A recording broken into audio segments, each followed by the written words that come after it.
الرحمن الرحیم۔ السلام علیکم پیارے بچوں، اے زی پبلشر کی جانب سے خوش آمدید۔ غالب اردو جماعت چہارم، سبق نمبر 17 ہمدردی، صفحہ نمبر 111 تا 113۔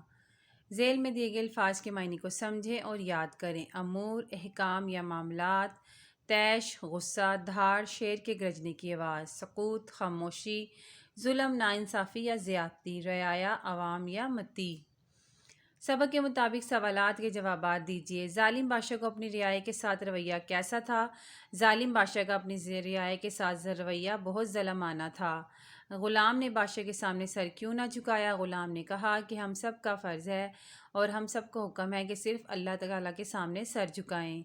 غلام نے شیر کی مدد کیسے کی؟ شیر کے پاؤں میں کانٹا چبھ گیا تھا، اس نے شیر کے پاؤں سے کانٹا نکال کر اس کی مدد کی۔ بادشاہ نے غلام کے لیے کیا سزا تجویز کی؟ بادشاہ نے غلام کو کہا کہ اسے ایک بھوکے شیر کے آگے ڈال دیا جائے۔ شیر نے غلام پر حملہ کیوں نہ کیا؟ کیونکہ وہ پہچان گیا تھا یہ وہی آدمی ہے جس نے اس کی مدد کی تھی۔ سبق کے مطابق درج ذیل الفاظ لگا کر خالی جگہ پر کریں۔ بادشاہ کا ایک ڈیش وزیر تھا۔ بادشاہ کا ایک خوش آمدی وزیر تھا۔ تمام غلام ایک قطار میں ڈیش کے سامنے پیش کیے گئے۔ ایک قطار میں بادشاہ کے سامنے پیش کیے گئے۔ سپاہیوں نے حکم کی تعمیر کرتے ہوئے غلام کو ڈیش کر لیا، گرفتار کر لیا۔ غلام سپاہی سے چھپتا ہوا ڈیش کی طرف نکل گیا، جنگل کی طرف نکل گیا۔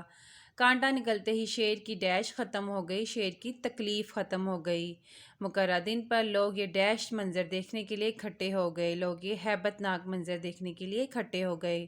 یہ منظر دیکھ کر بادشاہ اور تمام ڈیش حیران رہ گئے، تمام تماشائی حیران رہ گئے۔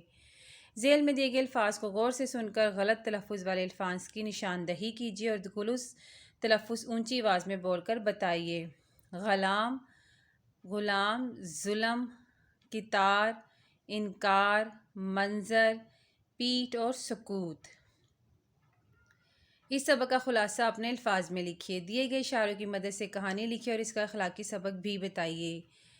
پیارے بچوں، اس کہانی کا نام ہے چونٹی اور فاختہ۔ ایک دفعہ کا ذکر ہے کہ ایک چونٹی جو ہے وہ ندی کے کنارے پر بیٹھی ہوئی تھی۔ اس کا پاؤں سلپ ہوا، پسلا اور وہ ندی میں جا گری۔ دور ہی کہیں اس پر ایک فاختہ جو تھی وہ درخت پر بیٹھی سارا منظر دیکھ رہی تھی۔ اس نے جب چونٹی کو ڈوبتے ہوئے دیکھا تو اس نے درخت سے ایک پتا توڑ کر ندی میں پھینک دیا اور چونٹی اس پر سوار ہو کر دریا کے کنارے آ گئی۔